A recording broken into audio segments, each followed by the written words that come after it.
तो हेलो मेरे प्यारे बच्चों, कैसे हैं आप लोग। उम्मीद करते हैं सब लोग बहुत ही अच्छे होंगे। और आज का क्लास 10th वालों के लिए याद रखिएगा, मैंने आपको बोला था कि मैं चैप्टर बाय चैप्टर सब कुछ कंप्लीट करवाऊंगा। तो आ चुका हूं आप लोग के लिए लेकर के विज्ञान चैप्टर नंबर 1। आज मैं इसका सारा क्वेश्चन आंसर करवा दूंगा, जो किताब के पेज के अंदर जो दिया रहता है वो भी, और जो अभ्यास प्रश्न रहता है वो भी। बस आप लोग को ये वीडियो पूरे लास्ट तक देखना है। और जो जो आपके क्लास 10th में जो स्टूडेंट है, जो आपके भाई बहन है, सभी को ये वीडियो शेयर कर देना और एक सब्सक्राइब कर देना। बस दैट्स इट, मेरा यही आपसे डिमांड है। तो चलिए वीडियो स्टार्ट करते हैं। और एक बात, आप लोग को यह पीपीटी कैसा लगा वो बताना, क्योंकि देखो मैं हैंड राइटिंग नोट्स बना करके इसको जो है सो तैयार किया हूँ। ठीक है, हो जाता है बोलने में कभी कभी मिस्टेक। तो चलिए स्टार्ट करते हैं दूसरा नंबर से। ठीक है, तो दूसरा नंबर क्वेश्चन में सबसे पहले क्वेश्चन है जो कि आपकी किताब में दिया होगा, पेज नंबर 6 लिखा हुआ है। देखिए लिखा हुआ कि वायु में जलाने से पहले मैग्नीशियम रिबन को साफ क्यों किया जाता है। देखिए मैग्नीशियम रिबन को साफ क्यों किया जाता है वो मैंने आपको यहाँ पर रख दिया है। ठीक है, लिख दिया है प्रॉपर ढंग से।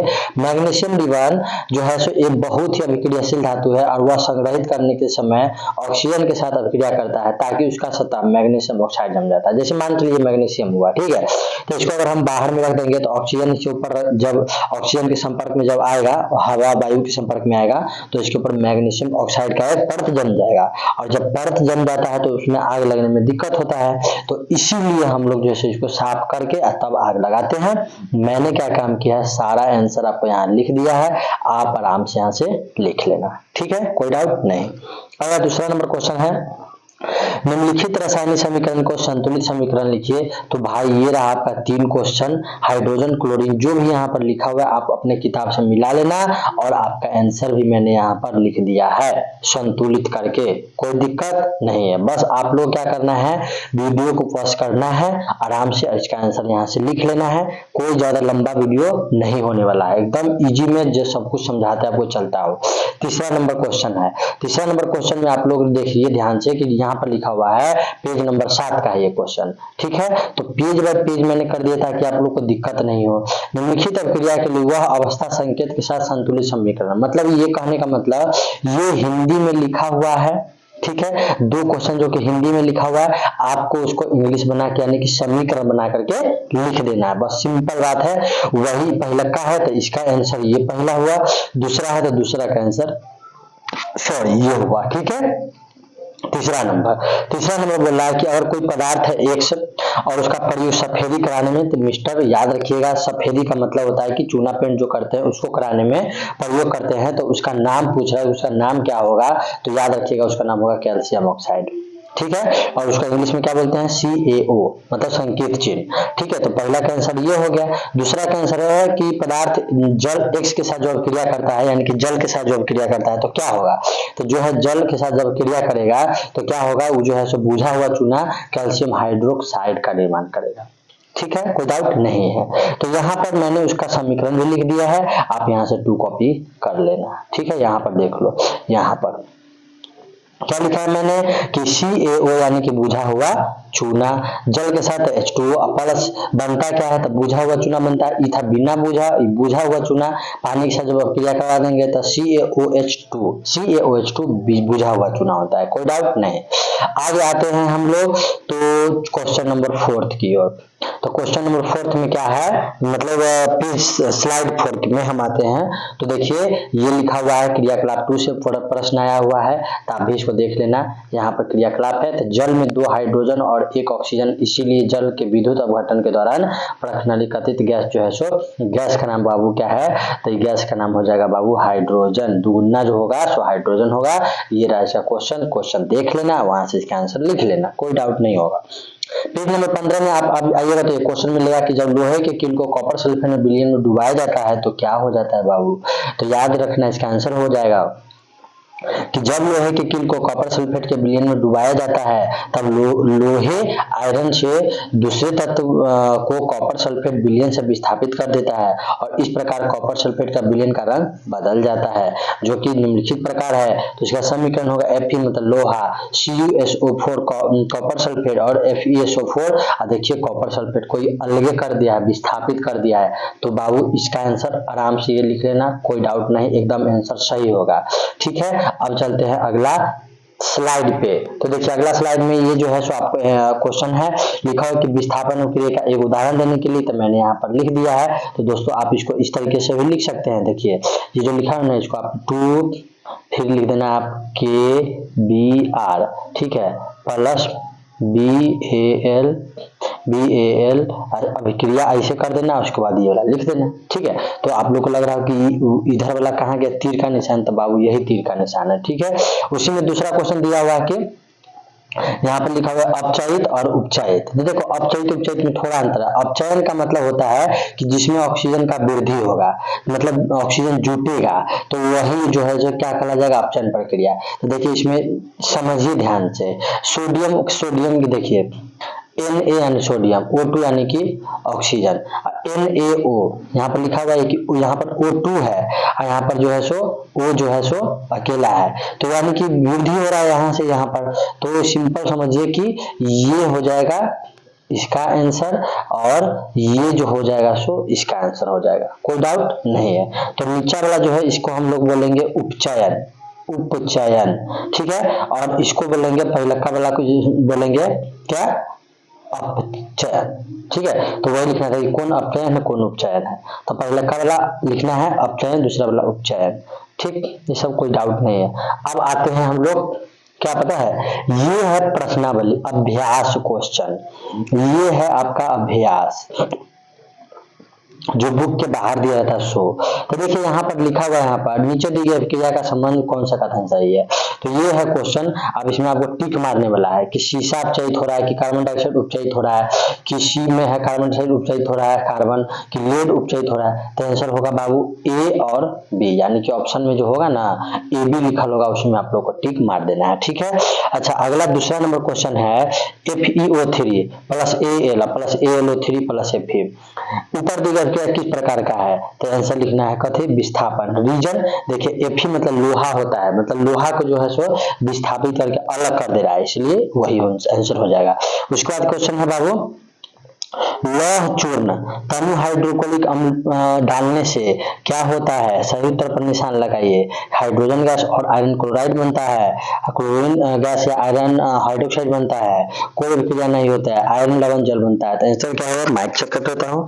तो आंसर होगा बाबू हाइड्रोजन गैस और आयरन क्लोराइड बनता है। ठीक है, तो इजी तरीके से मैं आपको समझाता हूँ, आप बस समझते रहना। अगला क्वेश्चन है बाबू की संतुलित समीकरण, संतुलित रासायनिक समीकरण क्या है, रासायनिक समीकरण को संतुलित करना क्यों आवश्यक है। तो दोस्तों याद रखना कि LHS और RHS दोनों बराबर होता है। देखो ये जो समीकरण है, जो तीर दिख रहा है, तो तीर से एने वाला को बोलते हैं LHS और तीर से इधर वाला को बोलते हैं RHS। तो ये दोनों ना बराबर होता है। आप लोग बोलना कि आप लोग को संतुलित समीकरण नहीं करने आता है, तो क्या करूंगा मैं, आप लोग को एक वीडियो बना करके उसके ऊपर अपलोड कर दूंगा कि समीकरण हल कैसे करते हैं। ठीक है, तो यही क्वेश्चन का आंसर यहाँ से लिख देना है कि संतुलित रासायनिक समीकरण में किसी भी रासायनिक अभिक्रिया की मदद से उत्पाद परमाणु संख्या अभिकारक एवं परमाणु संख्या के बराबर या द्रव्यमान संरक्षण नियम के अनुसार यह पालन करने की आवश्यक। कहने का मतलब है कि जो LHS और RHS बराबर होना चाहिए। तो यही आप आंसर इसको लिख दीजिएगा यहाँ से उतार के, कोई डाउट नहीं, हर आंसर सही होगा। अब यहाँ पे लिखा हुआ है कि निम्नलिखित रासायनिक समीकरण को परिवर्तित करें। देखिए नाइट्रोजन हाइड्रोजन गैस के संयोग से अमोनिया बनता है, तो बस ये जो लिखा हुआ है इसका आंसर यह है, यहाँ जो लिखा हुआ है इसका आंसर यहाँ पर है। बस आपको यहाँ से देख करके उतार लेना है और मेरा चैप्टर है एक बार पढ़ के पूरा कंप्लीट कर लीजिएगा, सारा आंसर कंप्लीट रहेगा आपका। 8वां नंबर है, 8वां नंबर स्लाइड पे। तो देखिए 8वां नंबर स्लाइड में क्या हुआ है कि एल्युमिनियम वही है कि इसका हिंदी इसका इंग्लिश यह होगा, इसका इंग्लिश यह होगा। ठीक है, जो लिखा हुआ है उसका हम संतुलित समीकरण बना करके लिख दिया हूँ। अब यहाँ पर कुछ समीकरण दिया हुआ है, अब बोल रहा है इसको समीकरण को संतुलित करने के लिए। देखिए पहला का आंसर यह है, दूसरा का आंसर यह है, तीसरा का यह है, चौथा का यह है। सब कुछ मैंने यहाँ पर लिख दिया है। बस आप लोगों को क्या करना है, यहाँ से अपनी कॉपी पर लिख लेना है, अच्छे से इसको रट लेना है, याद कर लेना है, आपका चैप्टर नंबर 1 कंप्लीट हो जाएगा। ठीक है, अगला 9वां नंबर। 9वां नंबर में है बाबू, मतलब स्लाइड है 9वां, क्वेश्चन नंबर 7 है कि लिखा हुआ है संतुलित समीकरण। बस इसका भी सेम है, समीकरण को कैसे संतुलित है, जो हिंदी में लिखा है उसका इंग्लिश लिख देना है। तो इसका आंसर यह है, बी का आंसर यह है, सी का आंसर यहाँ पर है, डी का आंसर यह है। समझ में आ गया। अब अगला निम्नलिखित अभिक्रिया का संतुलित समीकरण लिखिए और अभिक्रिया का प्रकार बताइए। तो देखिए उसका कौन अभिक्रिया होगा, कौन प्रकार होगा, द्विविस्थापन, वियोजन, संयोजन, विस्थापन सब बताना है। तो देखिए पहला का आंसर जो होगा, उसका आंसर पहले यहाँ पर लिखे हैं और ये होगा द्विविस्थापन अभिक्रिया। फिर दूसरा का आंसर होगा, दूसरा जो यहाँ पर हिंदी लिखा हुआ है इसका आंसर ये होगा और इसका अभी होगा वियोजन अभिक्रिया। और सी का आंसर जो है इंग्लिश में यह होगा और इसका होगा संयोजन अभिक्रिया। और डी का आंसर यह होगा और इसका हो जाएगा विस्थापन अभिक्रिया। ठीक है, कोई डाउट नहीं है। अगला आते हैं 10वां नंबर पेज पे। 10वां नंबर पेज में है क्या कि ऊष्माक्षेपी और ऊष्माशोषी क्रिया क्या है अर्थ का उदाहरण भी देना है। तो देखिए जिस क्रिया के उत्पाद से ऊष्मा का उत्सर्जन होता है, मतलब ऊष्मा मतलब उसमें आता है, तो उसे हम लोग बोलेंगे ऊष्माक्षेपी अभिक्रिया। जैसे में मान के चलिए C+O2 यानी कि CO2 यानी कि ऊष्मा का निर्माण हो रहा है, तो ऊष्माक्षेपी अभिक्रिया हुआ। और जिन अभिक्रिया में ऊष्मा का अवशोषण होता है, मतलब ऊष्मा उसमें जाता है, उसे ऊष्माशोषी अभिक्रिया कहते हैं। जैसे में यानी कि M2N और +O2 जैसे 2NO, इसमें क्या हो रहा है कि ऊष्मा नहीं निकल रहा है, तो ऊष्मा जा रहा है तो हम लोग ऊष्माशोषी, और ऊष्मा आ रहा है तो ऊष्माक्षेपी। सिंपल परिभाषा, ऊष्मा आ रहा है तो ऊष्माक्षेपी, जा रहा है तो शोषी। अब अगला क्या है कि श्वसन को ऊष्माक्षेपी अभिक्रिया क्यों कहते हैं, वर्णन कीजिए। तो देखिए श्वसन को क्यों कहते हैं, तो चलिए इसको स्लाइड चेंज करते हैं पहले। तो लिखा हुआ है बाबू यहाँ पर, इसको थोड़ा लिखा हुआ है कि श्वसन को ऊष्माक्षेपी अभिक्रिया क्यों कहते हैं, क्योंकि श्वसन में ग्लूकोज का ऑक्सीकरण होता है और जिससे बड़ी मात्रा में ऊष्मीय ऊर्जा उत्पन्न होती है, याद रखिएगा। तो यहाँ पर इसका सूत्र यहाँ C6H12O6 प्लस O2 और 6CO2 प्लस H2O और ऊर्जा निकल रहा है, तो क्या हो जाएगा ऊष्माक्षेपी अभिक्रिया। तो जहां से ऊर्जा का निर्माण होता है उसे ऊष्माक्षेपी अभिक्रिया कहते हैं। ठीक है, आते हैं 11 नंबर स्लाइड पे। तो दोस्तों 11 नंबर स्लाइड में क्या है कि वियोजन अभिक्रिया संयोजन अभिक्रिया से विपरीत क्यों कहा जाता है, इन अभिक्रिया के समीकरण लिखिए। देखिए वियोजन अभिक्रिया में एकल पदार्थ वियोजित होकर 2 या 2 से अधिक पदार्थ देता है। यह अभिक्रिया संयोजन अभिक्रिया से विपरीत होती है, क्योंकि संयोजन अभिक्रिया में 2 या 2 से अधिक पदार्थ मिलकर कोई नया पदार्थ बनता है। देखिए जिसमें एक पदार्थ मिलकर 2 से ज्यादा पदार्थ का निर्माण होता है उसको हम लोग वियोजन कहेंगे।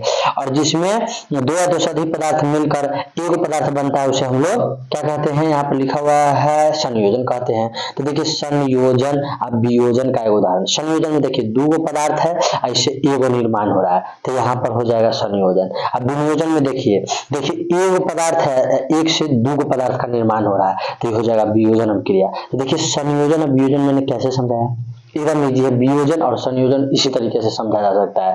जिसे एकल यानी कि 2 पदार्थ मिलके एक पदार्थ का निर्माण होगा तो संयोजन, वियोजन में एक पदार्थ से एक से अधिक पदार्थ बनेगा तो वियोजन। कोई डाउट नहीं है, सारा बात यहाँ से आप 2 कॉपी कर लेना, अपने कॉपी पे लिख लेना, सारा आंसर आपका सही होगा।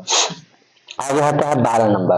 12 नंबर में विस्थापन एवं द्विविस्थापन अभिक्रिया में क्या अंतर है, इन अभिक्रियाओं के समीकरण लिखिए। तो बाबू याद रखिएगा विस्थापन अभिक्रिया और द्विविस्थापन, तो जब कोई तत्व दूसरे तत्व को उसके यौगिक से विस्थापित कर देता है, माइक सही है कि नहीं, हाँ सही है, विस्थापित कर देता है तो उसे विस्थापन अभिक्रिया कहते हैं। जैसे CuSO4 प्लस Zn और लिखा हुआ है ZnSO4, देखिए Cu एक साथ है, Cu को अलग कर दिया है, तो यहाँ पर जो मेन तत्व है उसको सीधे अलग कर देगा तो हो जाएगा विस्थापन अभिक्रिया। ठीक है, कोई डाउट नहीं है। देखिए यहाँ पर समझिए ना, देखिए CuSO4 है और Zn है, तो देखिए Zn के साथ CuSO4 मिल गया, लेकिन Cu जो है सो बेचारा अलग आ गया, तो यही बात आपको अपने कॉपी में लिख देना है। अगला क्या है द्विविस्थापन अभिक्रिया। तो द्विविस्थापन अभिक्रिया में 2 अलग परमाणु या परमाणु के समूह आयन का आपस में आदान प्रदान होता है। कहने का मतलब है कि जो भी समीकरण है इसमें कि उसका आदान प्रदान, आयन और उसका परमाणु का आदान प्रदान होता है। जो मैंने यहाँ लिखा है, जैसे यहाँ पर लिखा हुआ है Na2SO4, उसका लिखा हुआ है SO4, उसके बाद फिर लिखा हुआ है, इसको बाद समीकरण जब बनेगा तो ये चीज हमको प्राप्त होगा। देखिए तो Na मिल गया Ba से, SO4 मिल गया CO4 से, फिर यहाँ पर जो है सो जब वो बन गया है तो BSO4 और 2Na, मतलब अदला बदली हो जाता है इसमें, ठीक है। द्विविस्थापन क्रिया में परमाणु और परमाणु के समूह का आयन जो है आपस में आदान प्रदान हो जाते हैं। तो जो मैंने यहाँ पर लिखा है भाई मेरे, आपको बस यहाँ पर रग लिख लेना है, इसको रट लेना है, आपका कहानी जो है सो बन जाएगा। अगर 13 नंबर में है कि सिल्वर के शोधन में सिल्वर नाइट्रेट के विलयन में से सिल्वर प्राप्त करने के लिए कॉपर धातु द्वारा विस्थापन किया जाता है, इस अभिक्रिया के लिए अभिक्रिया लिखिए। तो बस सिंपल बात है भाई, एक समीकरण लिखना है। देखिए तो ए लिख देना है AgNO3 Cu, और फिर लिख देना CuNO3 2, और फिर लिख देना Ag। तो यहाँ पर सिल्वर नाइट्रेट प्लस कॉपर, फिर copper nitrate plus silver. Simple एकदम, यही बात आपको आंसर में लिख देना है, कोई डाउट नहीं है। अगला, अब क्षेपण क्रिया सब क्या समझते हैं, उदाहरण देकर समझाइए।